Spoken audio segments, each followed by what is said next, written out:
I have this question. Sahib asked that I do every day 2 mala of Gayatri, 12 mala of Ram, 5 mala of Om Namah Shivaya, 2 mala of Om Hram Hrim Hrom Sah Suryaya Namah on Sundays. And I've also started 2 malas daily of the mantra you gave at Diksha. Is this too many different mantras at one time? For sure it is. You are just getting bamboozled because of the choice of mantras which you are doing. Better stick to one mantra and do it like next 3 years forget all other mantras and just stick with one mantra. Mantra is like a sound wave which you are creating in your system, in your mind, in your body, and it needs to do its work for a certain period of time, that you get associated with the mantra so deeply that the moment you begin your mantra, I say like within 10 or 12 or 15 minutes, your mind is absolutely quiet. If this happens, then it means that you are doing it correctly. But if your mind is like a monkey just jumping around and not sticking to with you, then it is better that you first correct the wayward thinking of the mind. Although mantra is meant to do that, but if you are not following the rules of doing mantra properly, then whatever mantra you might do, you will be still having issues.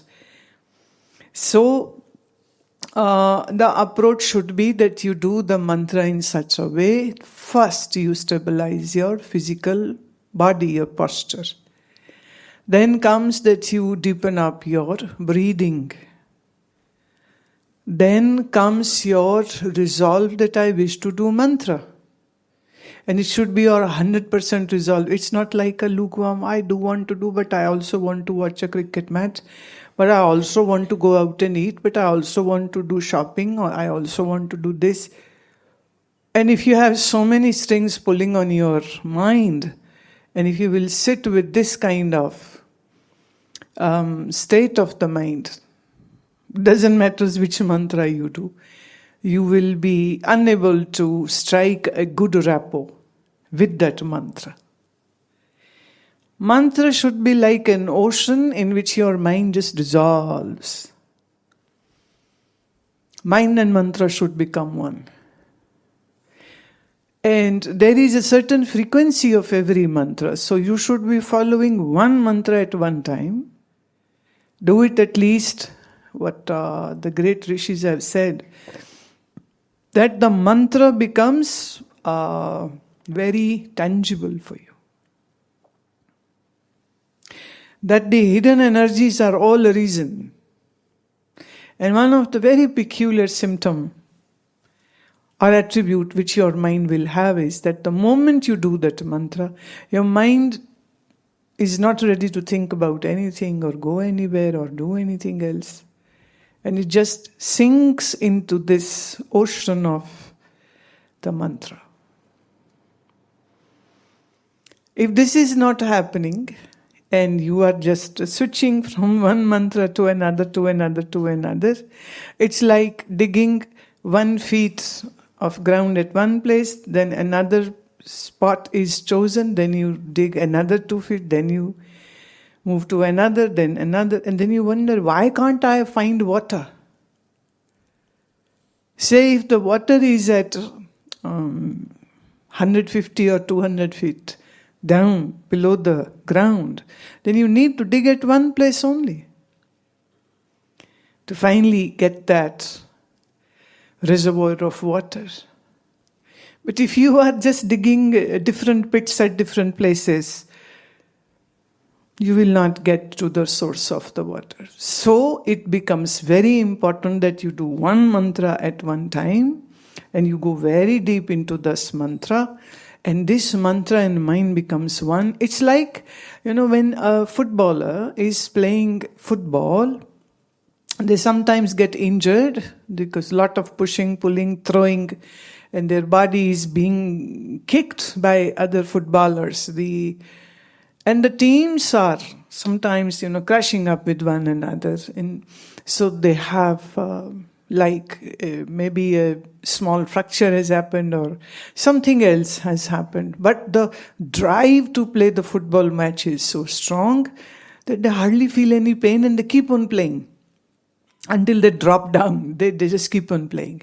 And when they are so much into the game that it's only when the game ends, then they say, oh, I have broken this muscle, I must have sprained that muscle. And then, how come you couldn't feel at that time?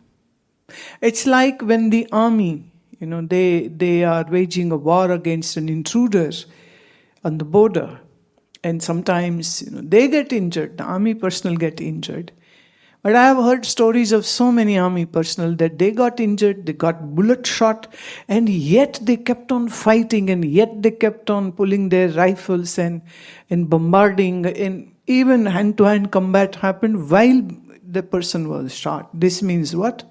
This means that the sense of responsibility that I am the person, key person at the moment at the border to secure our borders, and I cannot allow the enemy to intrude and to give us problems, and so I have to stop it. The sense of duty, the nation before anything else, even before their own life.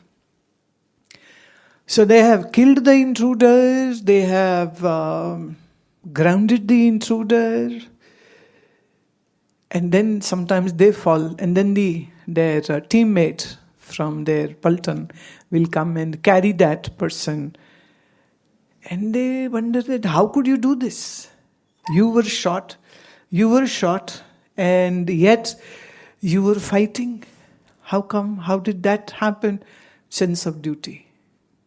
So if a footballer can ignore the pain and play the game and not feel the pain of, whatever sprain or whatever injury has happened, when an army personnel doesn't feel the pain and keeps on doing their duty, this is, I would say, classic example that you should always keep in your head before you do any sadhana, that they lost the grip of their own pain which is happening in the body. So much engrossed into their duty or playing game or defending the country. So how come you are doing your mantra and you remember everything and you are feeling everything and your mind is running and racing everywhere?